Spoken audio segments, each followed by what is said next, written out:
Welcome again to This Week in Gaming with the Slightly Salted Squad. Thanks again for joining us today, May 29th, for episode 28, where we're going to be talking about Kojima being Kojima, Pokemon, John winning a bet, Oculus Quest impressions, gaming disorders, and more. As always, we appreciate you watching or listening, whether it be live on twitch.tv/Slightly Salted Squad or later on YouTube or your favorite podcast network. If you haven't yet, please check us out on Twitter and Instagram for news and updates. If you want to support us, you can go over to patreon.com/Slightly Salted Squad. And of course, hit those follow, subscribe buttons wherever you're enjoying our channel. Most importantly, though, if you want to actually play with us, make sure you check out our official Discord, which you can link to from twitch.tv/Slightly Salted Squad. All those good links below, you can find it all right there. But that's enough of that. As always, I'm John at Force Inept.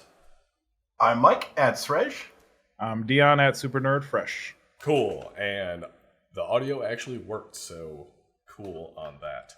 I don't think really any spiel updates or anything like that. Just E3's freaking coming up. We're going to talk about that later. So much to talk about. So much to talk about. But keep a lookout for that. We're going to be doing some impressions and stuff like that during after E3. And then, of course, always check out our squad modes, which we try to do every Sunday. So, on that note, let's actually play the intro now and get into the real gaming news.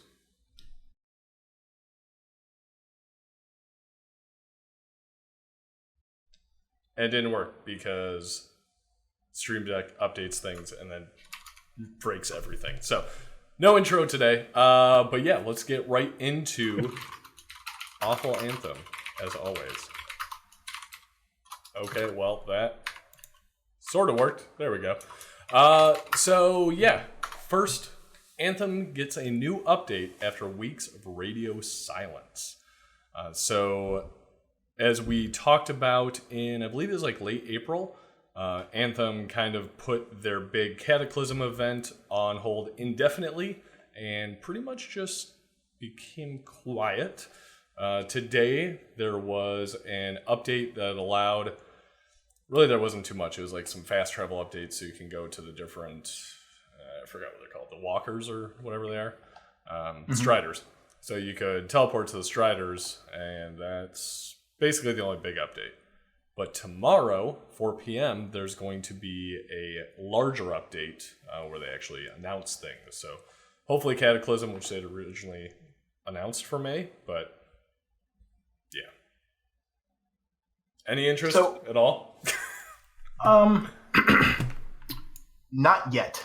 But I would be lying if I said I haven't had my eye out for some massive discount on the game so that I can scoop it up, because I'm still hopeful that we're going to get an awesome game. The sort of silent drop of this update, I think, is, to me, it's not necessarily a bad thing. That's exactly what the guys over at Hello Games did with the game's No Man's Sky? No Man's Sky, exactly. Thank you. Where they took the criticism, they put their head down, and then they just started spitting out content, and they kind of shut off from the world. We've really compared Anthem to No Man's Sky quite a bit. I don't know that that's exactly what this is. I don't know that that's really in EA's MO, but fingers crossed that they're able to sort of pull this thing off. They're clearly still working on it. I think I did read that the Cataclysm event is going to drop tomorrow on a live stream. So they are actually pushing it out. So it is gonna go live, which is good. So they're still moving forward.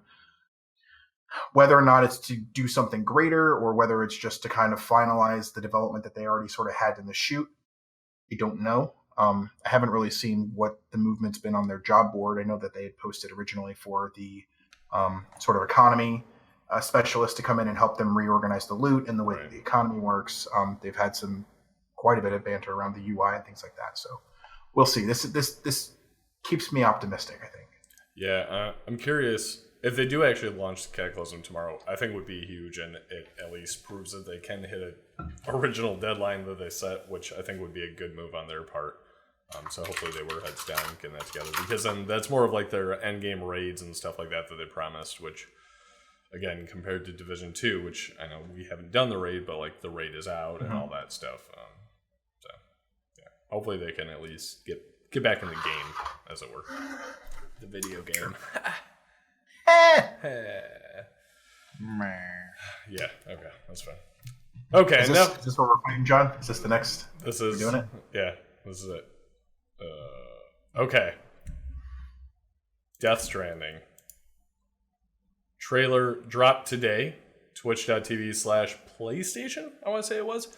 Started it before midnight last night of just a live stream of hands kind of coming up into blackness, and when the handprint came on, you could kind of see something behind it, and then slowly more and more hands came out until it must have been like right around 11:30 Eastern, I think, because I had checked on in the morning, then went to lunch, and at lunch saw that the actual trailer was then on repeat. So now it's obviously been 9 hours since then, at least. And you can go view the entire trailer on PlayStation. It's already got 5.5 million views. Yeah, so this is actually, it's titled actually, did I pull up the wrong trailer? I did pull up the wrong trailer. I was going to say that looks different than what I've seen. This is the wrong trailer. My bad. Let me go get it here real quick. That's the 2018 trailer, John. Yeah, my bad. We saw this 8 minutes, 8 years 52 ago. seconds. Yeah. This one's 8 minutes and 20 seconds, John. What? No, this one's 8 minutes, 52 seconds. Published today. Okay, I got the right trailer. My bad. Pulled up the wrong one. Yeah. Number one trending. So 2.4 million views in less than a day. But kind of crazy. What are your guys' thoughts on it? Yeah, it's interesting. I still don't know what's fully going on, but I feel like this trailer got me the closest to that, I guess. Like, I feel like I know a little bit more about the baby and like how that is your indicator to, find death things around you. And I don't know, the more I feel like I'm explaining the game, the weirder it just sounds. The more I explain it, the more Like I you're don't hearing know it out of your mouth. Right. But what was interesting was more so for me the like actual gameplay of it. Looked a lot like Phantom Pain. It reminded me straight off of that. Looked a lot more stealth-like than I thought it probably was going to initially be, as far as like sneaking around, not getting detected by certain things. Right. Yeah, I mean, those are my initial thoughts. Still confusing to me, but looks really interesting to say the least. What do you think, Mike? It definitely looks like the kind of game that I tend to get immersed in. These sort of like heavily story-driven narratives. I really enjoy that. Visually, it looks fantastic. Yeah. There are several times where I was watching and it felt like Silent Hill meets No Man's Sky, and I got really excited for that. I still have no friggin' clue what it's about, which I guess is kind of okay. I played through all the Metal Gear Solid games, and I couldn't regurgitate that story if I wanted to. So, it doesn't necessarily mean that I won't enjoy it. I'm not as hyped as I could be, I think, if I knew what the hell was going on, and I was like, yeah, that's an adventure I want to go on. For me, it's like I want to know what's happening. Who's the guy in the golden skull face? Like Troy Baker. I love Troy Baker. Oh my god. Troy Baker. He's the villain, I assume. Troy Baker is like my fucking hero. Troy, if you're actually watching this, you're my hero. If you're watching this, come on, help us out. We made it. We made it. I met him. He is like the coolest fucking guy. Oh, really? That's cool. Next to Chris Sabat. Chris Sabat was actually a lot cooler, but both of them just like super cool guys. So, I don't know what I think. Well, obviously, I mean, I definitely know a lot, or don't know a lot, because I can never tell what's going on. You're a delivery person of the future with babies and things like that, and expandable ladders, which is kind of cool. But honestly, it looked a little slow. Besides the little vehicle combat and stuff like that, the walking and whatever, it just looks like such an expansive environment. Granted, beautiful and cool with whenever it starts raining, the like creatures coming out or whatever they are. And it looks gorgeous, but it seems like it's slow. And I'm gonna play it. I'm gonna pick it up. But I'm curious because Days Gone to me felt very slow, and I'll talk about that later once we get to like what we're playing now. But, like, I stopped playing Days Gone. I was having an okay time with it, but it was too slow for me. What do you think of Metal Gear? The last I really enjoyed Phantom Pain. Phantom Pain was it had parts of slowness, but the fact that you could go around vehicles and all this stuff, and then you could raid these camps and kill people with and suck them up in the balloons and all that shit was just, it was almost like GTA fun, and then you could go back to the story type stuff. This, I'm going to play for the story, no matter how convoluted it is. I just have no idea. But November 8th, we'll find out. So we got the release date of November 8th, which is pretty exciting on that one. That is pretty exciting.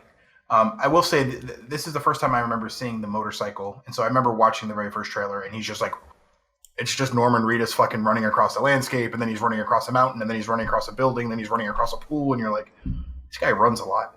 He's got a body strapped to his back. Yep. This time you get to see him on the motorcycle, and it looks like, he's kind of doing that wheelie through the field. It looks like he's doing a little bit more open world sort of gameplay stuff. So, I think that there'll be more traveling options than initially thought, which was basically just run everywhere with a backpack. I'm really hoping we can get in the tanks. I forgot what they're called. I think they're called Crusaders, I want to say.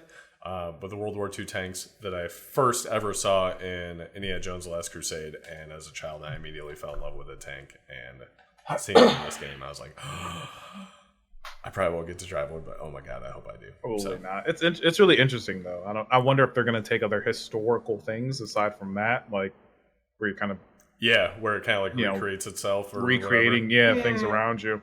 It's interesting. But like, is it Earth? Because you kind of see like these shots of the United States, but it certainly doesn't feel like Earth in many of these segments. And like, is it the future because the tech looks really good, or is it like past because there are no buildings? Yeah, who knows? What the fuck is this? Nobody knows. Time is a flat surface, and I don't know. I honestly have no idea. Gonna play it though, and it's got an impressive cast. Granted, I really only knew Troy Baker and Norman Reedus, but apparently other people know these others people. Michelson. What's it? God, what's his name? The Bond villain. Mads? Yeah, Mads Michelson. Yeah. Okay, that's fair. I didn't know that was his name, but seeing the picture. Yeah. But so, Deion, are you gonna? Speaking of November 8th. Yeah, so it's interesting. I know we talked about it before, and I kind of I don't know. I didn't really plan on picking it up. I know everybody's excited about it, and I have nothing against it. I like horror games aren't really my thing, but this is. I don't know, the more I watch, it's not really horror. It's just kind of like, what the fuck is this? More so than it is like in-your-face horror. I'm sure there's probably moments and stuff like that where it'll get there.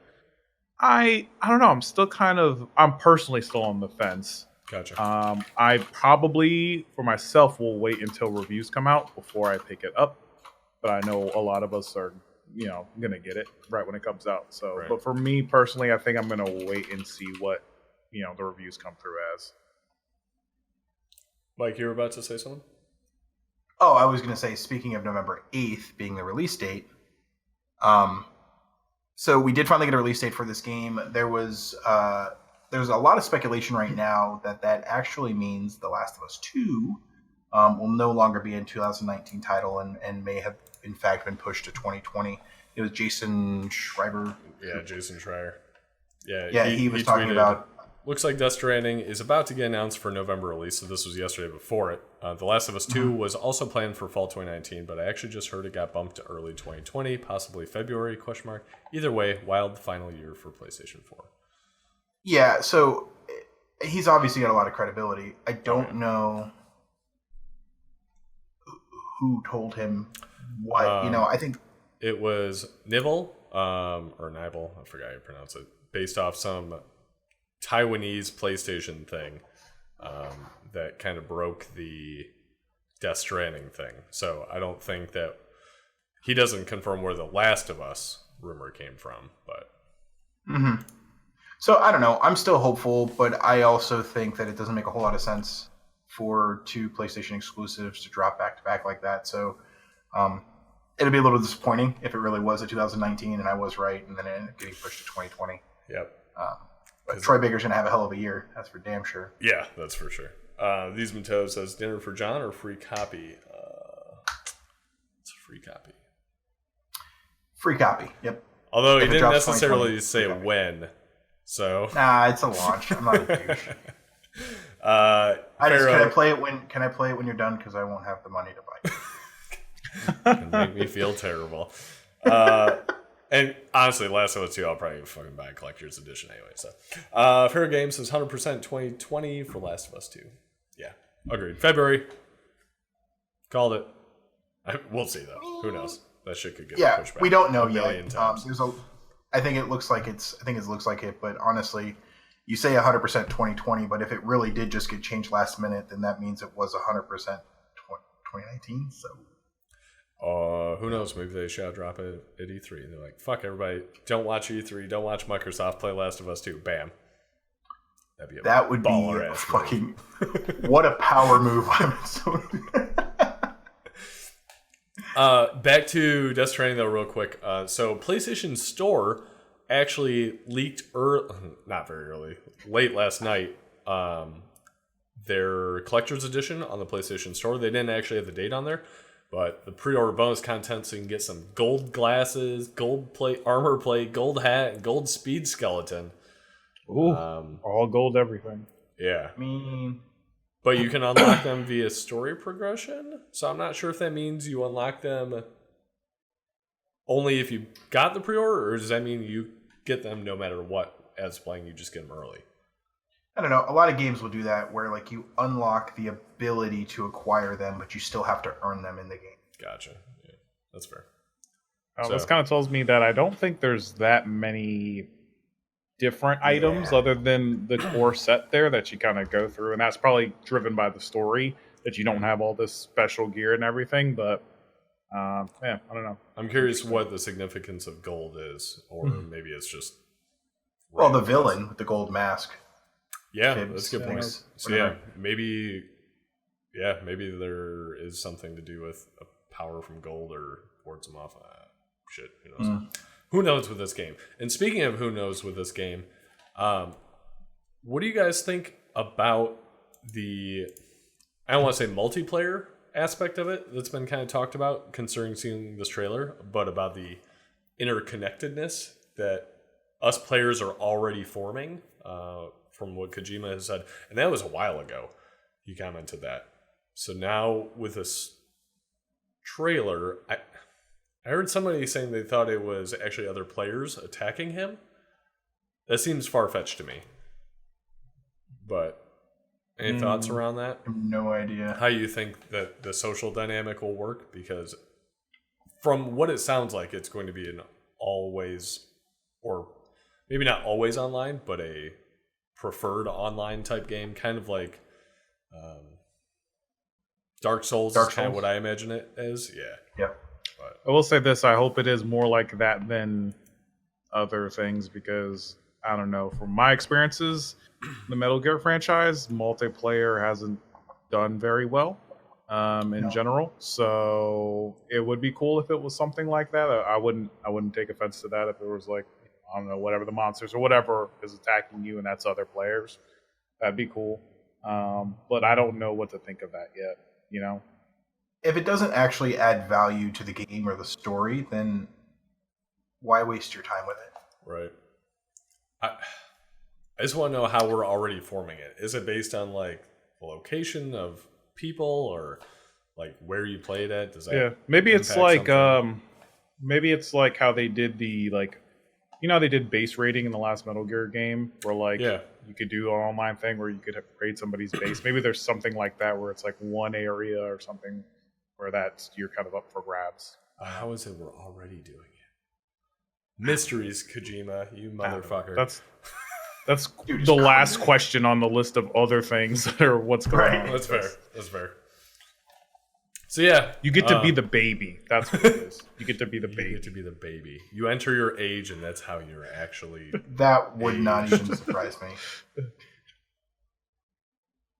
I just hope there's a collector's edition where you can get a baby. That's No, okay. no. Is there a Just segue me? for that, or me? are we? Me? Segueing to. I forgot what's the next segue. Speaking of babies, did I win? I think so. Kind of ruined it since Mike actually brought it up. So damn it. My bad. That didn't pay off. We don't know yet. We don't know. That's true. That's why I put it. I think so. To, I didn't say a definitive I win, but I just put it. I think so. It actually put me in a bad mood this morning when I woke up and I started reading through it, and I was like, God damn it. I'm just kind of bummed out all day. Son of a bitch. I'm sorry, Mike. How about we talk about not sorry. the Pokemon conference last night then? That'll cheer you up. Oh, that ought to cheer me up. Actually, I started with the wrong thing. Oh, actually, sorry. I don't have a picture of Pokemon Home, so we can just kind of talk about it. Pokemon Home. It's kind of like a interconnecting thing for all the different Pokemon games and stuff you can play. Yeah, and it kind of seems like a Pokemon Bank Plus. So Pokemon Bank right now works with specific Pokemon games. And like it doesn't even work specifically with the like the two-way transferring doesn't work with the remake of Yellow, Blue, and Red they did, or I guess Green maybe. It works with some of the newer ones. It works with X and Y, works with Sun and Moon, and a couple of other ones. But basically, Polka Bank is a way for you to store your Pokemon in between games, and then you can go to a new game and pull those Pokemon back down, so you don't lose them. This is really cool for special event Pokemon that you may have collected, or as some of the things they were talking about in the Pokemon event, some people have literally traded from their original Blue game through a link cable to the Game Boy Advance, and then from there to connect it to the 3DS, and to be able to like move their same Pokemon from the original. That's crazy. Yeah, I never it's even a pain in the ass. Yeah, and there was like one particular generation that it was extremely difficult to communicate between the two. At any rate, so all of that is going to be consolidated into what they're calling Pokemon Home. So Pokemon Home will integrate with all of the existing Pokemon games, as well as the your Polka Bank and the upcoming Sword and Shield, and you can access it from your Switch and you can access it from your phone. So you can have all of your Pokemon that you've ever collected all in one place, which is going to be huge. Pokemon, as they kind of mentioned in the stream, like Pokemon is one of those games that when you move on to another game, you don't traditionally care about what you had gotten in the prequel. It doesn't really matter. You're starting over. Pokemon's not like that. You know, people that are competitive collectors or competitive players are nerds. They spend they are, but you think about all the time that goes into breeding and all the time that goes into finding ones with perfect stats or perfect natures or perfect finding shiny versions of those Pokemon. Or you might find the Pokemon you really want in Pokemon Go, but there's no way to bring that Pokemon to Sun and Moon. Well, now you can directly do that through Home. Yeah, which that's is pretty super cool. I'm super out of my depth. When Sword and Shield come out, I'm gonna just be like, how many fucking Pokemon are there? Are you kidding me? Because there's like 802 or 803 now, and this is going to be a new generation. So expect another 80 to 100. I don't think they'll break 1,000, but they'll be over the 900 line. Crazy. Another really cool thing about Pokemon Home, though, is that what they've sort of pitched last night, and it sounded like it's in development and that piece isn't quite solved yet. They want you to be able to trade from any one of your platforms through Pokemon Home directly from your phone. So you can access your Poke Bank or your Pokemon Home Pokemon collection from your phone, and you and I can trade regardless of whether or not I have my Switch or my 3DS or link cables or whatever it is that you would normally need, which is pretty cool. Yeah, that is actually pretty legit. More to come on... Oh, wow, that's a small-ass picture. Yeah, Pokemans. I'm sorry, that's kind of distorted. But more to come. They're doing a special Nintendo Direct for Pokemon Sword and Shield on June 5th at 9 a.m. Eastern. So next Wednesday, right before... Yes. Yeah, so I'm sure we'll be talking about that next Wednesday on the news. And then the following Tuesday is their E3 Nintendo Direct. So I can't believe E3 is right around the corner. Can't wait. I know, we're getting there. I'm so excited. Can't wait.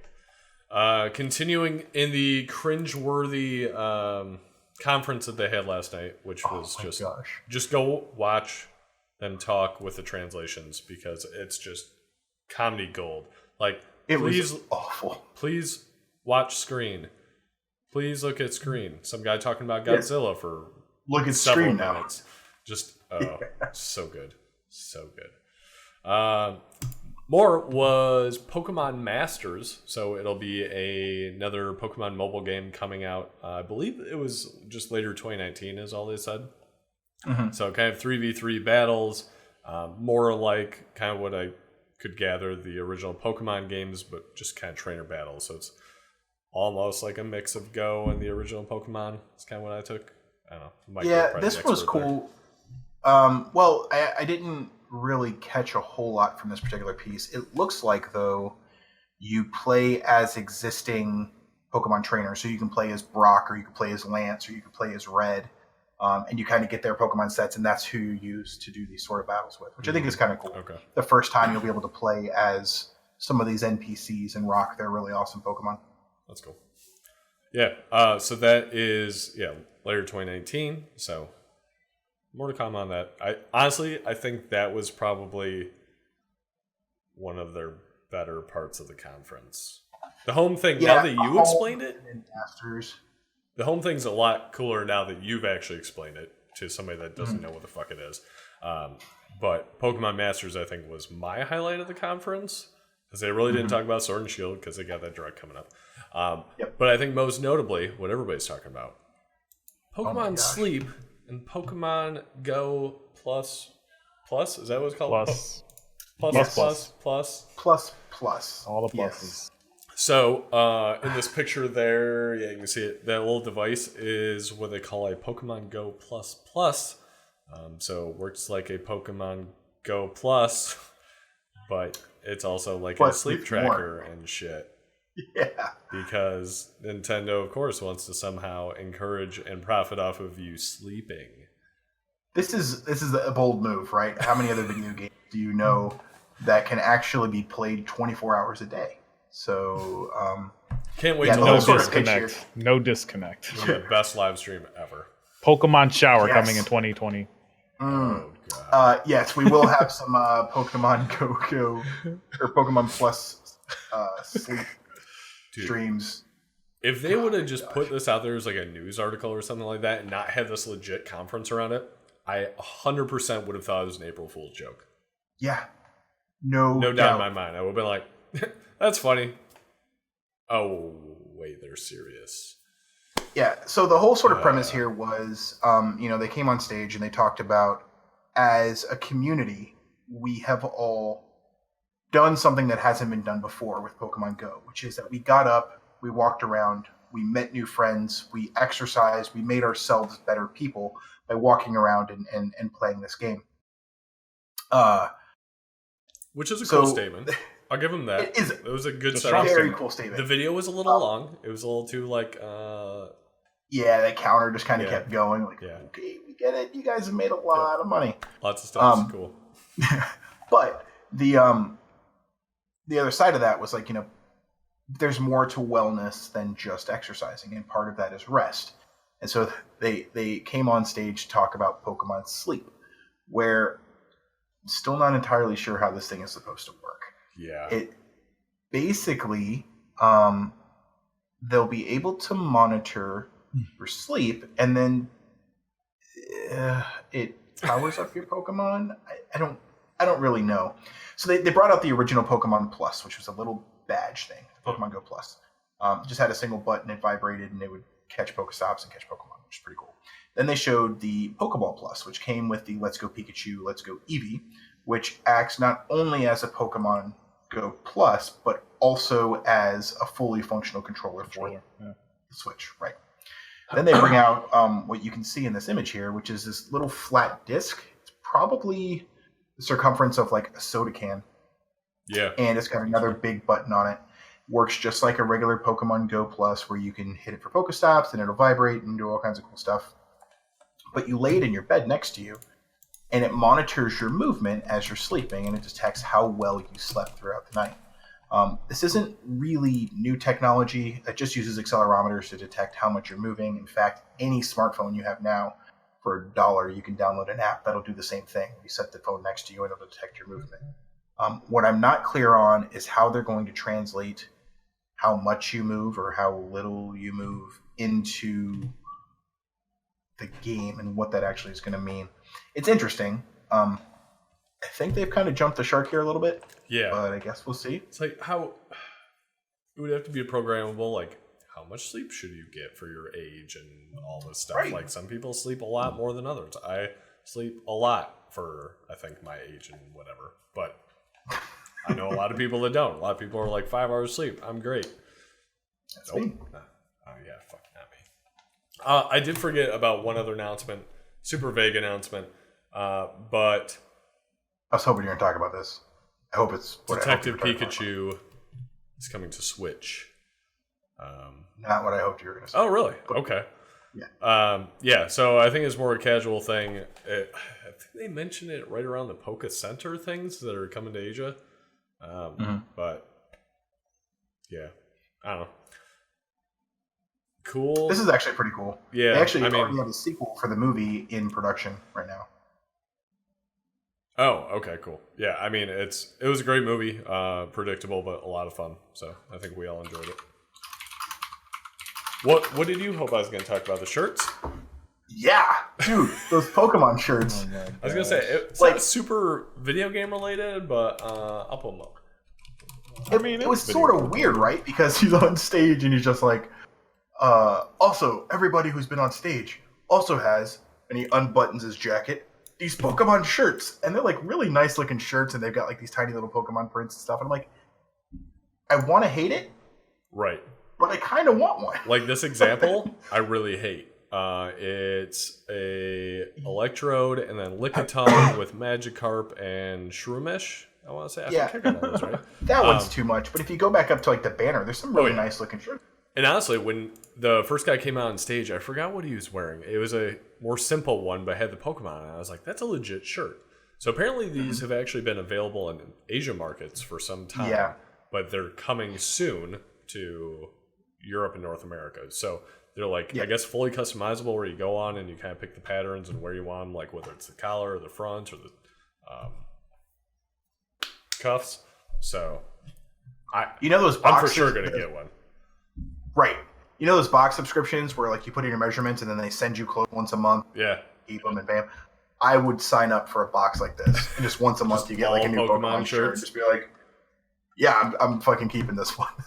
It's like that Magikarp one there at the top, man. I really like that. Yeah, dude. One. I think That's pretty legit. Yeah. Sorry, real quick. Can you guys check the stream? I can see it. I'm getting reports from somebody in my house. Can't. I got it up. Okay, We're good. Good. User error. Can't see it though. So that's. Can't hear you say that. So Can't that's hear you good. say that. Perfect.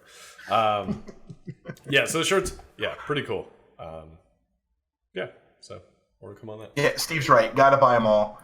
They're probably like $40 a shirt. They're going to be ridiculous Say, in price. Their dress shirts. I bet more than that. I bet 70. Yeah. So I'll go one. One. See how much I like it, then we'll see what happens. But oh yeah, so more to come on Pokemon Sleep. Can't wait for you guys to check out our live streams of that in the future. You don't think we're joking? I'm doing it. Oh, we're doing it. We're gonna be like that guy that fell asleep on stream and got It's our goal in life. Be like that one guy. Whatever. Ooh, extra shiny shirt. Oh, could you imagine Shiny like if Pokemon like shirt? one out of every 400 shirts they sent out like actually was shiny and they were just like slightly different? Oh man. Like you couldn't even be mad. You'd be like, okay, well now I gotta buy the other one. Yeah, I wanted that shit. color. I'm never gonna wear this, but I'm pretty awesome for having it. So. Yes, exactly. Next up, speaking of shiny, that's good. Quake II official announcement trailer. Yes, Quake 2 in RTX. So I don't know why this is happening. but it's happening. You can get it free next week, and apparently it's a excellent demo for RTX, so the ray tracing. And as shitty as all the graphics look, the explosions and lighting and all that stuff look pretty amazing. So I think I'll actually pick this up. We're talking about like 1997 Quake 2, right? Yes. Not like EA re-releasing this Battlefront 2, but not really Battlefront 2. This is the predecessor to the game I played a lot of, Quake 3. This is legit original Quake 2, but with RTX. So, yeah. So you've taken a Ford Pinto and yes, you strapped some V12 20-inch dropped on a it. supercharged 454 in it. Yeah, so okay. June 6th, GeForce.com. So cool. There you go. Cool. I want to be excited for this. Yeah. Are you going to play it? Yeah, I think that'll be the first true RTX game I have. You're the one of us that has all your RTXs going on. Yeah, so I'll stream that, I guess. I've never played Quake 2, like the campaign. I want to say I played the multiplayer a little bit at QuakeCon because I played Quake 3 all the other times. But let's see. Moving on into E3 news. Cyberpunk 2077 won't be playable to the public at E3. Wah, wah, yeah. wah. So last year, so E3 2018, Cyberpunk 2077 was playable to people behind closed doors. I think everybody kind of assumed it would be open to the public and more visible this year because CD Projekt Red came out and said we'll be at E3. You know, everybody got super hyped about it, but then this kind of came out. So it's going to be playable, but again behind closed doors, like it was last year. I think that's fair.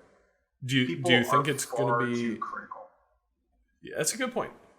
So I'm curious if it's to guard against that or guard against spoilers. Do you think it's still coming out this year? Because I think earlier this year we all kind of had the opinion of it coming out this fall. Mm-hmm. I don't know. I don't think that this discounts it from coming out. I will say that. Okay. However, I honestly don't know where they're at in their development pipeline anymore. You know what I mean? It's hard they make it hard to tell. I mean, they do, right? Like we know Last of Us, they've already started hiring people to do what they're calling closing out the game. We know that they're close to the end of development, and we also know that that's going to be late 2019 or early 2020. I haven't heard anything yet about this, so I don't even know if that's realistic to say anymore. Yeah, it doesn't bother me though, because I'd rather them come out with a game when it's ready to come out. I'm confident in the previous games, so it doesn't bother me. Like, yeah, sure, it's like, okay, the game might be delayed, so there's a little bit of me being a bummer in that. But other than that, man, I want the game to be as good as it can be, especially because it's changing. It will be changing the game spectrum a lot. So yeah. Fair point. That's why I say I'm not even mad, right? Like, take the time you need to get this game right. This is one that I'm willing to wait because I want that experience. I want to be blown away. I want to be glued to my TV. I want to be watching the clock at work, ready to get home and jump back in. As I had to look it up because I'm not gonna lie. Hey, thanks for the host, Steve. And we're getting double notifications again. God, stupid Streamlabs. Thanks, bro. I had to look it up because I forgot. Thanks, Steve. But Miyamoto had said a delayed game is eventually good. A bad game is bad forever. So exactly. Yeah. Please delay it. Yeah, if exactly. It's a risk. That's EA versus Blizzard in a fucking nutshell. Yeah, that's fair. Oh, Blizzard lately. I've got a phone. EA versus 2012. Yeah, fair. There you go. But if you want to check out cyberpunk.net, you can check out some cool wallpapers they dropped last week, kind of along that news as well. So some pretty cool ones up there, as well as concept art and screenshots. So there you go. Basically, they're all just screenshots from the trailer. But screenshots nonetheless, I guess. More E3 news. We didn't talk about quite with Anthem, but EA announces their E3 live stream schedule. So granted, just about their live stream event, but Anthem is not on it, which I think is a little surprising, especially considering the recent, or at least their announcement tomorrow about Cataclysm and stuff like that. I would have anticipated that being a major focus for them to kind of reignite the community and get the hype up around it. So, yeah. Oh, also, just seeing a tab we're going to have to talk about in a second. Again, ad for something that I definitely forgot to put on the agenda. So we'll talk about that in a second. But scrolling down. We'll all have a surprise. Some of the highlights, Jedi Fallen Order, which I am obviously the most excited about. 9:30 a.m., hosted by Greg Miller and Andrea Renee. So from Kind of Funny and then What's Good Games. That's like so pretty cool. Literally the perfect thing for you right there. I don't know how you're even... Exactly. It's fucking Star Wars and Kind of Funny. So I'm all in. Apex Legends. Okay. Battlefield 5. Which is weird. Because if they're not doing Anthem and they're doing Battlefield 5, I feel like that's a red flag. That seems like a red flag. Granted, Battlefield 5 is more of a, I want to say, it's maybe got a larger entertaining thing to watch. And true, bigger community. FIFA, obviously. Madden, obviously. Sims 4, hosted by Andrea Renee. Have fun. What more is there that, to talk about with with The Sims? And actually, I think I did see that you could get Sims for... Yeah, it was either free. discounted or free for a really limited time. Free. Yeah, I ended up picking it up. Ooh, Steve beat you. Thanks, Steve. Bit leader. Appreciate it. Actually, I kind of like the double on that one. Steve is now taking over the bit leader. So, congratulations, Steve. You son of a bitch. Number 1. Thank you. You're the worst. Appreciate it. Oh, TV is just black screen. She can hear me. Yeah. She heard me. Okay. Wait, worst problem is your TV's broken. Yeah. I really want to stop the stream and go check out my TV. It's my life. But I won't do that. So I'm going to just click on this ad and hate myself for actually clicking on an ad. But Square Enix will finally show its Avengers game on June 10th. So they released this image on, I think Marvel and Square Enix both did it on their Instagram. Is actually where I first saw it. This is from their Twitter. Tune in to Square Enix Live E3 2019 for the worldwide reveal of Marvel's Avengers. The event begins June 10th at 6 p.m. Pacific. So I'm really excited for this. Yeah, we've talked a little bit about in the past that it's the Square Enix game for a Marvel, presumably Avengers game that's been in rumor mill for, I think, since before we even started frickin' streaming. But I'm very curious because it is Crystal Dynamics. It's Eidos Montreal who did Tomb Raider. Tomb Raider was Crystal Dynamics. Eidos Montreal did Deus Ex. So it's not. So I know they already talked about their Alliance, Marvel Alliance. Is that what it's called? That's coming. Yeah, thank you for Ultimate Alliance. Ultimate Alliance, which is coming on the Switch. It's got that very cartoony feel, but you can play the different heroes and stuff like that.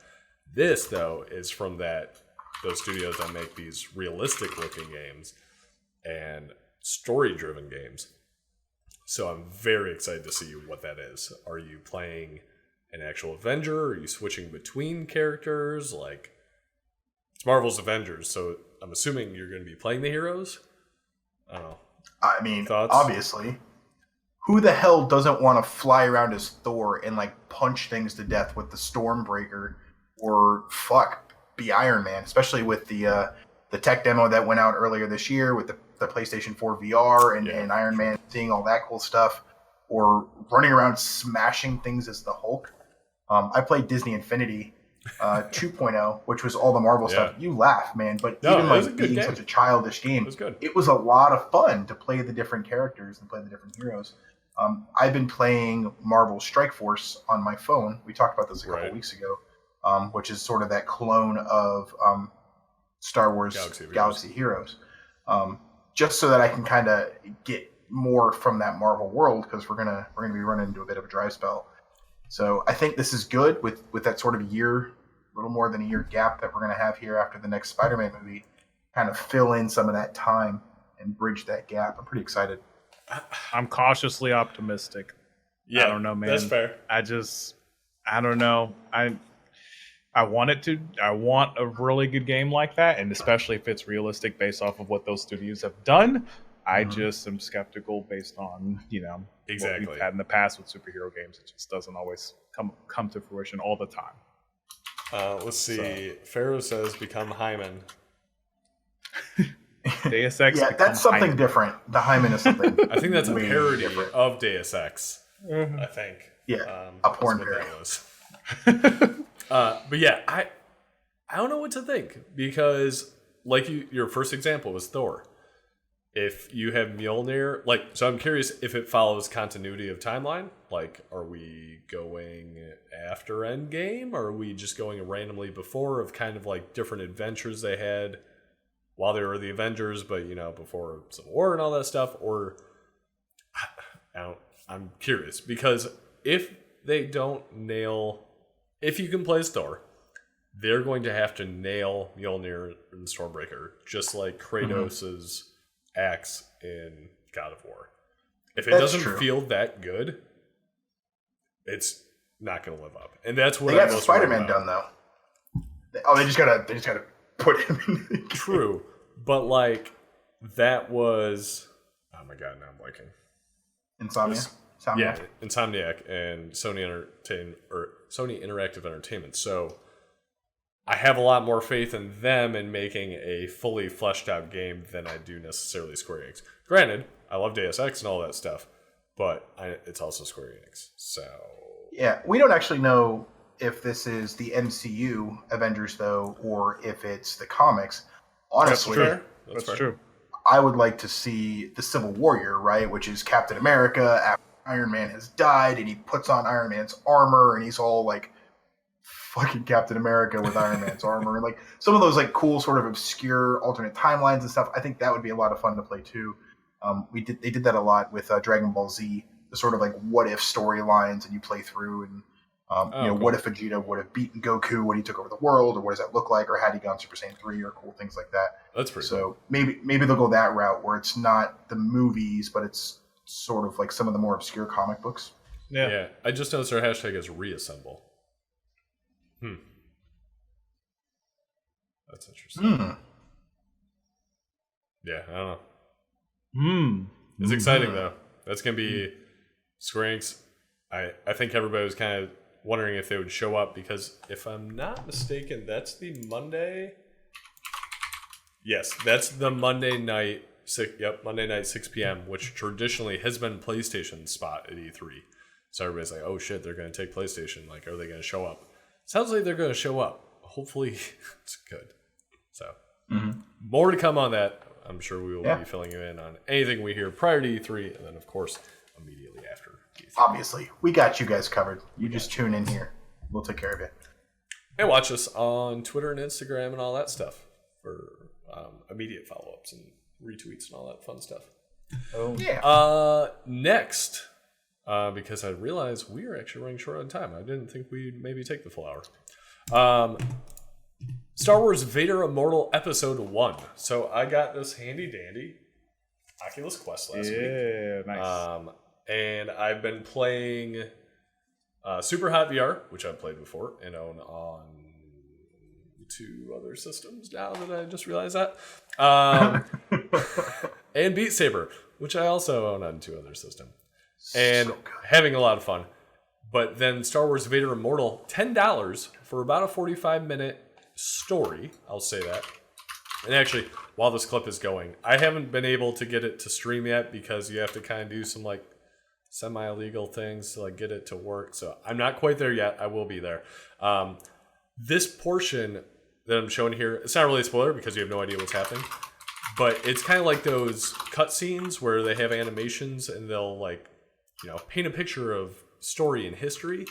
Doing it in VR as it's like animating around you is such a cool technique that I can't wait for that to become like a standard, because it's the environment changing around you and this animated motion and stuff like that.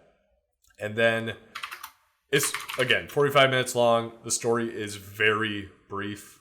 It's cool, though. It sets it up for episode 2, stuff like that. I don't want to really give spoilers away, but it has some cool puzzle mechanics. It's got really cool climbing mechanics, oddly enough, that I hadn't seen in VR. Traditionally, I've just seen, okay, you climb up the ladder. But this was like climbing and grabbing things and like lifting yourself up and stuff like that. By the end of it, Vader's fighting these robots. While you're fighting these robots, the lightsaber feels great in your hand. The sound is perfect. That's awesome. It's legit. And then, for the $10, it might be like 45 minutes. Is, it's kind of a ripoff. But there's a training dojo where you literally just have the lightsaber, and there's like, I don't know, I'm only 10 rounds in. I think there's 20 or 30 rounds, if I'm not mistaken, where there's training droids, like the little hover droids that shoot you, and you hear them, and you have to reflect bolts back at them, or you can chop them in half if they're close enough. Or there's robots that come up, and through that you unlock different lightsaber blades, you unlock different arenas, and stuff like that. So they made that little replayability really high, I think, especially for $10. So That's definitely recommend it. And I will bring that into work probably tomorrow, actually, to put in one of our big open conference rooms to play. So do it. I would love that. Definitely recommend it. Those cutscenes you were pointing out, they look very much like Tilt Brush. Have you played with Tilt Brush? Yeah, I actually thought it was a demo for that until you said that. Oh, really? I haven't tried it on the Quest, but the Vive, I'm terrible at it. But one Mr. Steve Nedley in the chat there played it last year when I brought in my Vive and my freaking whole computer into work, and was amazing at it. Yeah, he did a painting here in my office, and like he just kind of like he was doing his thing, and he's like, "Here, check, put it on," and it's just like this big old Hulk with the strapping muscles, and I was like, "Dude, yeah, you're really friggin' good." natural." So, you painted like a skull in 3D, like instantly. I was just like, "How the hell is this possible?" The guy is insanely talented. Speaking of, and it's fitting since he just hosted us. If you guys go to twitch.tv/Steven Nedley, you can actually see a bunch of his artwork. He does live streaming of his artwork, not in any tilt brush, but he does do traditional graphite art and 3D art, or digital art as well. So check him out. Very, very cool guy. Yeah. Can't praise highly enough. Real quick, too, about this game. The droid, I'm going to try to pause it. Okay, well, buffering. So you have a droid co-pilot / companion that hovers around, which I think is a very easy out for VR for them walking and stuff like that. Voiced by Maya Rudolph. Ooh, yeah, I like her. Weird, but voiced by Maya Rudolph. So she adds, that traditional droid comedy element to the game, which is nice. But also seeing Vader walk up to you in the darkness with his lightsaber out. And in VR, granted, I'm fairly tall, so it's not me looking up very much, but like imposing. Pretty awesome. So. It'd be interesting to see like the girlfriend looking up at him, right? And just like, yeah, exactly. Yeah. So. More to come on that as I play some more games and get more impressions. But so far, loving the Oculus Quest. Entry level, but very nice, very portable because it has the cameras on the outside. So just real quick, it's got 4 little cameras on the outside, so you don't need any base stations like I've got up for my Vive. And I probably wouldn't throw it in a backpack, but you could just throw it in a backpack and go. It's no cords, no nothing. How do you feel about the tracking? Does it feel like it tracks as well as the Vive? Not quite as well. So I haven't noticed it at all being bad in Vader Immortal. For Beat Saber, when I'm doing Expert and Expert Plus, I notice a little bit, so I'm not quite as precise as I am with the Vive. But for Super Hot and Vader Immortal so far, like I haven't noticed a difference on it. So when you get into that super fast movement, though, like Beat Saber, I think it's just you're going to notice some. So. Yep. Next, me having 3 different VR systems kind of leads into this one pretty well. World Health Organization classifies game addiction as a behavioral disease. I think this one's kind of like a duh. Oh, wow, you can be addicted to things. Being addicted to video games is an addiction to video games. Yeah, I don't know, man. Without getting too political, we know people can be addicted to drugs, and it's treated as a crime and not like a disease. And so I think this kind of stuff, like recognizing that it is a disease and it is something that people need help for, and offering solutions for people to find help, is very cool, because traditionally we don't always treat all addiction equally. That's a great point. I was a little more negative and didn't think of it like that way. So nice perspective on that. Thanks. Because I was just like, duh. Well, that's the thing. It's like sometimes it's a duh for us, but that's how long it takes for things to be recognized the way that they should be recognized. Yeah. So it's good that there's finally some movement in that, and just like there's gambling addiction, there's gamer addiction. So yeah, tons of loot box news right now going on. I think we'll probably report on that once maybe it settles out, or there's more definitive stuff. But stuff has been posted to Congress about it. I think overall it's been a little short-sighted and biased, posed by non-gamers, but more to come on that. Well, I think as people, gaming really took off in the 80s, right? And so people that were alive around our parents' age, right? Like those people that kind of grew up being our age when gaming was taking off, those are now the people that are starting to take those seats as they get older, in these higher political positions. And so they're starting to be able to empathize and relate a lot more. And that really excites me for the future in all aspects, getting people that are more in tune with who I am as a person and technology and sort of like the things that affect my life directly. And they're going to be able to have a much better position on those things. So very, very cool. I'm really excited about this, actually. And going out for obviously a very sentimental and well thought out statement by you, followed up by these Matos. I'm addicted to dat as. Shout out to ADEV. I was waiting to do a shout out, but you got the shout out there. You found a timing that was perfect timing, my friend. Perfect timing. And this one, I kind of feel like leads in from this previous story. So Panic, the creators of Firewatch, I want to say, and another one. Oh yeah, Firewatch and upcoming Untitled Goose Game, which actually does look pretty fun, are releasing this hardware, very small, black and white, no backlight, similar to a Game Boy, except there's a crank on it for some sort of crank mechanic in the game, so you can crank it. Yep. You have all to night earn it. long. Totally thought it was like to charge the thing. I was like, this is cool. not? You're gonna crank it up. That's what I thought too. It's not. Yeah, it's supposed to be part of a game mechanic in the game. I don't know. Yeah. So interesting. So it'll be releasing early 2020. I'm not sure if they have a specific date. It's $150, and you get 12 games with it that they won't tell you what they are. So you get 12 games, and they're like incrementally released, and you don't know what they are.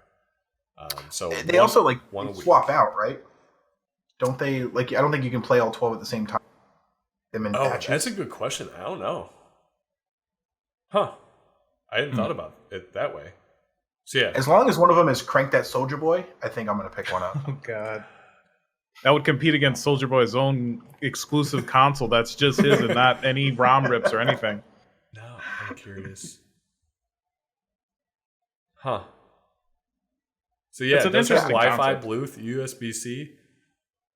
But no backlight. Like it's a stacked little thing, but yeah, no backlight. I just feel like it's designed for hipsters. It's touching at the nostalgia feels, It's like gives you those Game Boy vibes.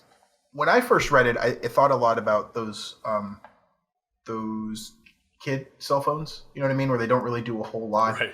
The idea that you kind of get a little bit of functionality out of it, but not a ton. Which is why I thought I read that you would only it would have 12 games or whatever, right? But you'd only get a couple of them at a time, and they would rotate them out. So you kind of had like this everlasting loop or whatever. That's interesting.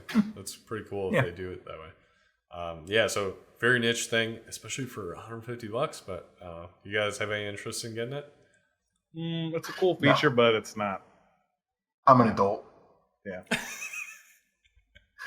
I'm an adult. And yes, Steve Natalie, that is seriously a hand crank used for cranking it via video games. That's how you turn up the volume. Cranking. That's how you roll down the window. You know? If there's not a fishing game on this thing, I don't even fucking want to see Yeah, I was going to say, true. there better be a That's fishing true. game. There better be a drive-by game where you roll down the window. That's all I got. It's the only thing I can think cranks. That's it. Those are the only two things. One where you have to power some stuff up via a hand crank. Right. But not the device itself. You can play like the little monkey with the box. Like, Oh my gosh. there's a Jack in the Box simulator. Terrifying. That's pretty cool. Basically the same thing, but and that I think brings us to the end of the actual news. Getting into delightful deals of the week. We've got Rhyme free on the Epic Games Store right now until May 30th. So that is tomorrow. So if you're watching on this on YouTube, sorry, you're not getting Rhyme. Sorry, Charlie. Sorry, you should have gotten it already. And then City of Brass, which is free starting tomorrow, going through June 6th. Is that right? That seems much shorter. That's only a week. Yeah. Usually they do 2 weeks. So they're doing their Epic Mega Sale thing right now, which I kind of don't want to get into because T-Gabs is in there. He's going to start blowing up chat with no Steam, no buy. But they're doing a bunch of sales where you're actually getting like $10 off the game, and there's some publishers like pulling out because they don't agree with it and some other shit. So Epic Games Store being Epic Games Store. So yeah, I think it's once a week now for the next few weeks until that's over. Interesting. Okay. Well. Then next week with PlayStation Plus for June, you got Borderlands: The Handsome Collection and Sonic Mania, which I hear Sonic Mania is actually a phenomenal game. So It is really good. The very first video game I ever played was Sonic the Hedgehog 2 for the Sega Genesis. I was 8 years old. Like a distant relative ended up getting us a Sega Genesis with Sonic the Hedgehog 2, and That's it awesome. changed my life forever. So great distant cousin Chris, thank you so much. You've shaped my life. But Sonic Mania it's you get to play through a lot of those older levels, but they've revamped them and they've made them more modern. I think it started out as like a mod or like a pet project or something, right? And then it ended up getting bought and ended up turning into a licensed game. So, oh, cool. very, very cool. It's a lot of fun. If you guys like Sonic the Hedgehog, ever played any of the Sonic the Hedgehog games, pick this one up. It is a blast. Yeah, I was very tempted to get it on the Switch. I enjoyed Sonic. I'm not like a diehard by any means, but I was very tempted to get on the Switch. Although now seeing this, I'm like, okay, well, I probably won't get on the Switch now, but definitely give it. Yeah, I could see it being a great Switch game though. Right. On the go. Yeah. Yes, absolutely. It reminds you of like the big old Sonic or the Sega Oh game. my gosh, yeah, man. You just Like pretend that you're Eight Switch is a double Sega. A batteries like on Yeah. each side. It's like a game. Ridiculous. And you got a cool 35 minutes out of those. Right. My parents hated that thing. So much money in batteries. But it was in color and it was backlit and it was so cool. It was awesome. You could It was kill a awesome person at with the it. time. It's great. You could. And then next, not really video game related, but Twitch Prime related. So as a reminder, if you got Amazon Prime, you got Twitch Prime for free. You can get free games, redeem those. And right now, they actually have a 30-day pass for Crunchyroll. Sorry for the shitty cropped off image, but Crunchyroll, watch anime now for 30 days if you've got Twitch Prime. And that means Hashtag not sponsored. Hashtag not sponsored. But No. if you do have a Twitch Prime, that means you get a free sub as well. We would love it. We'd really love it. But you should give it to somebody else in the community, if not us. Because you do have to do it every single month, and otherwise Amazon keeps your money, and we all know they don't need more money. So, The devil. and I think that's it for the news. Chat, Any other news? what are you playing? And if you're not playing anything right now, what are you most excited for? What's coming up that's really got you Good excited, question. Good ready to question. go? These Matos, the people need to know what you playing. I know he's been waiting all week to tell everybody what he's He playing. has that he's Oh boy, finally finished Spider-Man. it's finally happened. Deion, where are you Pharaoh playing? says, Shredge, Michelle wants Hey. to know if you did 100% on RDR2. That's a great question. I did not. I super rage quit at a particular part. Basically, I'm pretty sure the game is hiding all the perfect skunks from me. So, jokes aside, I am taking a step back, but I do absolutely intend on going back to it. So let her know. I will get there. Promise. Especially now that the online's out of beta. fun now to go back and start to go through all the online trophies I have to do. Yeah, we got to jump back. Also, shout out to Steve for resubbing for 5 months. Thank you, 5 Steve. months, baby. Much appreciated. Thank you, Steve. You are a champion. Deion, where are you playing? Lately, I've been playing a lot of DayZ, actually. I jumped back in there. They had an update. Some really cool mechanics and different things there. So I've been playing a lot of that. I also played Total War 3 Kingdoms. If you're not familiar with the Total War franchise, it's a great franchise. They've done Rome 2, Shogun 2. So this is 3 Kingdoms based off of China. It's really cool. I'm really bad at games like that, but they're still really fun to play. And it's cool managing your little armies and doing campaigns. So I'm playing a good amount of that. It's a lot of fun. Yeah, I think I had the Shogun one and really enjoyed it. Like you said, though, I'm terrible at it, but really fun. So yeah, what's fun too is that there's a lot of co-op campaigns and stuff like that, and I think that it reminds me of like Civ. Like that's where they can get you going. So how's DayZ going? DayZ is going. I had a character that lasted like 12 hours, which is a long time in that game. And then he met his demise by a pack of like 15 zombies. So, yeah. I've never played DayZ, but I don't feel like I want to play it if a 12-hour character can just get 8. Yeah, I mean that's the thing of it, right? Like that's the stress of it. You kill players, you get their loot, but when you die, you lose everything. So that game literally gets your heart racing because knowing that you could just literally die and that be it for you. Yeah, I'm gonna do some role playing stuff in that soon. So I don't know, I might stream that, but there's some role playing servers and stuff like that I'm looking to join. So here, let me just throw up real quick my clip. So I briefly played this weekend. I was very adventurous and a little more haphazard. So, middle of this field, fully decked out, thanks to Lampy and Super Nerd Fresh giving me some amazing gear. We were about to raid a base, I guess, station, if you will. Yeah. So I'm like, okay, that's fine. I'll run out. I'll be that guy just running out through the field, drawing fire. Bam! Just headshot from who knows how far away. One shot, dead. So the game. And that's it? Like you're just done? That's it. Done. It was a lot more terrifying when we have it because it was just like he's like, I'll run out there, and he stands up, just like, doof. You just hear this gunshot, and he just falls over. Yeah, done. So the game is brutally realistic. So if that's it's a great game if that's up your alley. I tended to play it a little more casual, but if you're into that serious kind of action like that, it's awesome. Yeah, it's a survival type of deal. So yeah, if you're into it, it's fun. Mike, where are you playing? I'm glad you asked. So this week has been the first week sort of back to the gaming grind. So I've been playing a lot. Dug out the Vive. Had some family in town for Memorial Day weekend. Nice. We played some Beat Saber. Had a blast. Every time I play that game, I just have more and more. It's so much fun. I also started playing Observation. So we've talked about this one a few times in previous streams. The closest thing that I can compare it to is Myst, but in space. And so I've really enjoyed it. You play... It's not like I originally thought, right? I originally thought you were sort of like going through pre-recorded video and trying to piece together what happened at any given time. Yeah, you are Sam, the bot, yeah. Yes, exactly. So it's not exactly what you are. You are your Sam OS. You're the operating system of this space station. And something sort of happens, and so all of your memory has been corrupted. So you don't have any record of sort of what's happened. There's one crew member that has reached out to you, and they need help figuring out what's going on with the rest of the crew. But like the comm system is down, and the video system is down, and some of the power is out, and there's damage to the outside of the spacecraft.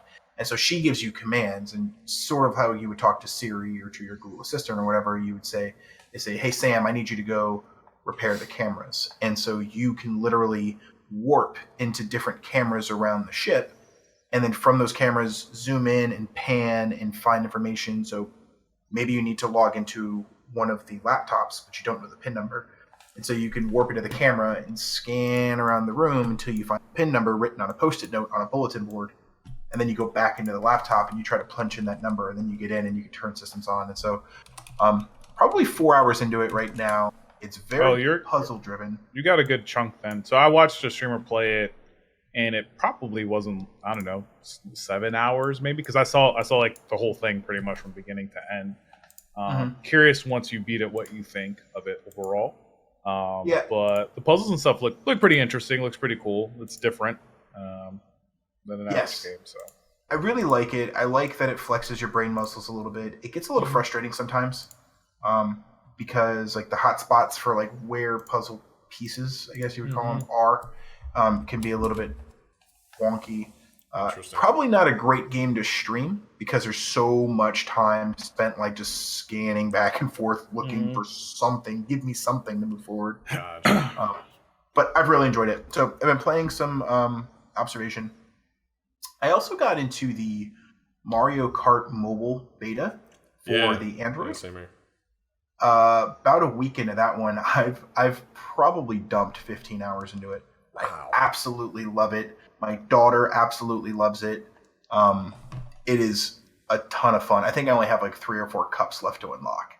So very excited for when it comes out. I'm really like hoping my progress stays and I don't have to start all over because I've really enjoyed it so far. So when that comes out, I like it a lot more than the whole Mario Run, Super Mario Run that they had out.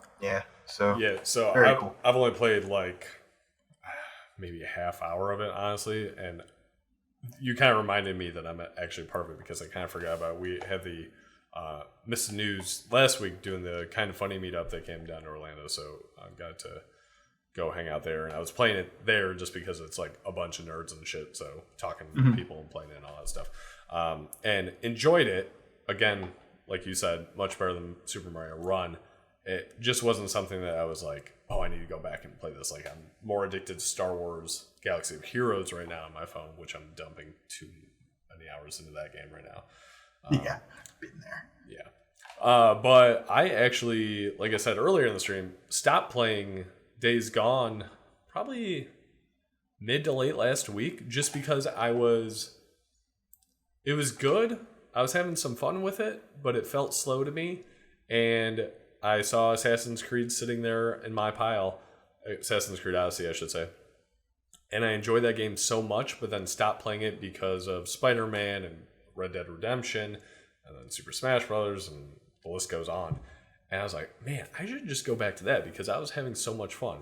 And now this past week, I've dumped some serious hours into it between work and on-call Memorial Day and all that stuff.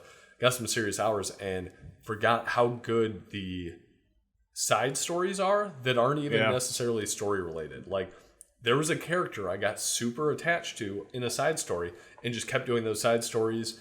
Was even like, I Googled it because I was like, why isn't the next story like engaging already? Like, I want to go with that. Like, what's going on? And then like the story ending was very emotional for me, where I was like, I want to continue with this character, but I can't for various reasons.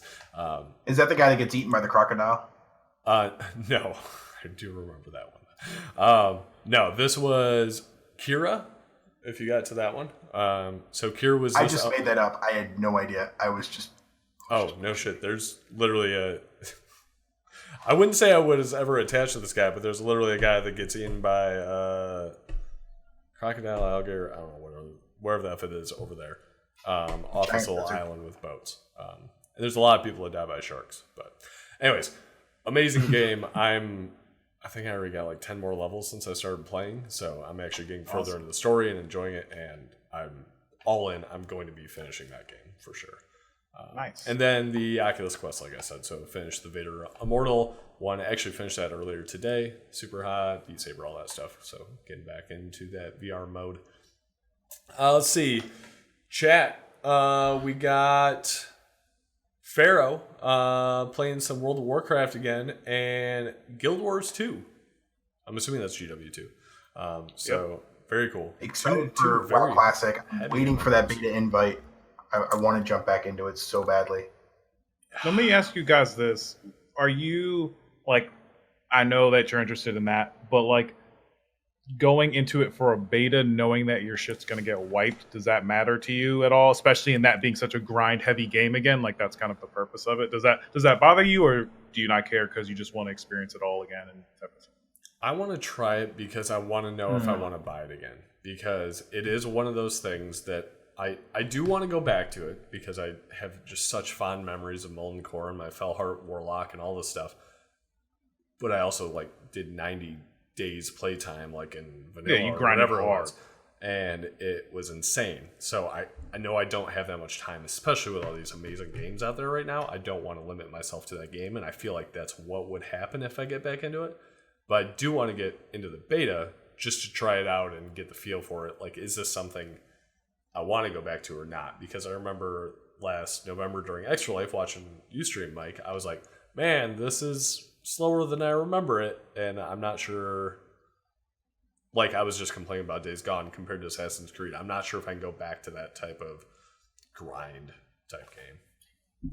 So I get exactly where you're coming from because it's just a completely different mindset from where we were. But like Pharaoh Games just said, there's so much reward to playing that game for me. Yeah. I'm telling you, like, I literally just get giddy with excitement hearing the Baron's music and just kind of like the sound of the freaking fucking Fellstriders and the Zephyra when you're like attacking them and just like, oh, it just like those kind of things trigger so much in me that it doesn't matter, right? Because I'm gonna roll 10 different characters anyway. I'm gonna do those things over and over and over again. So Baron's chat does good trigger question.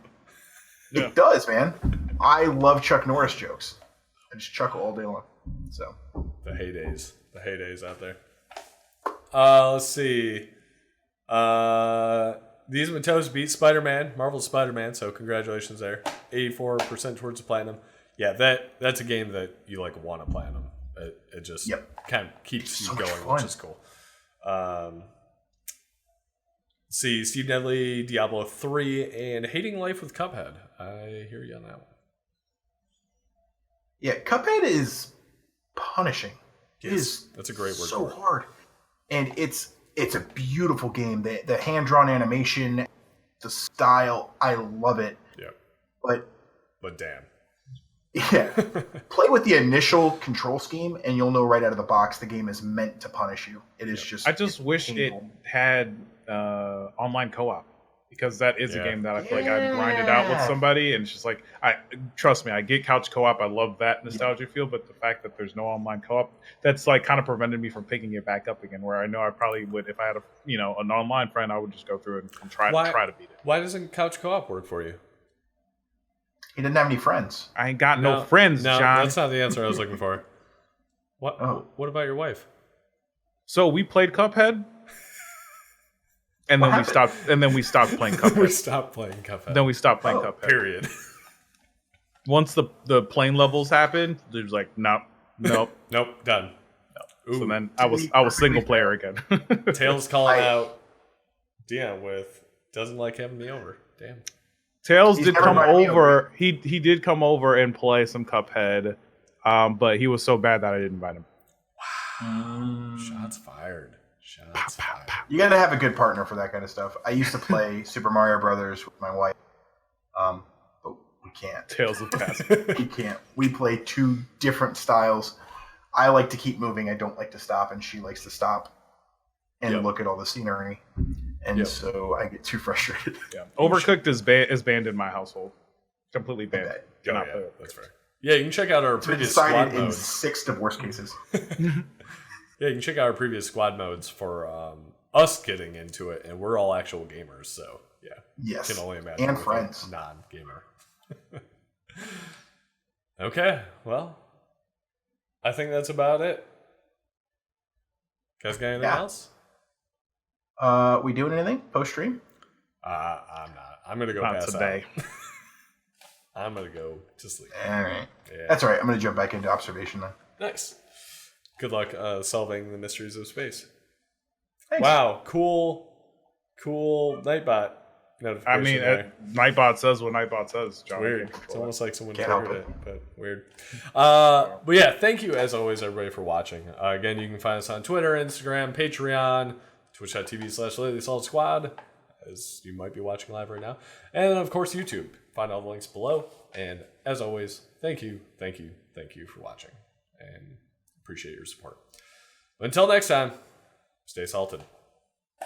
Bye. Peace.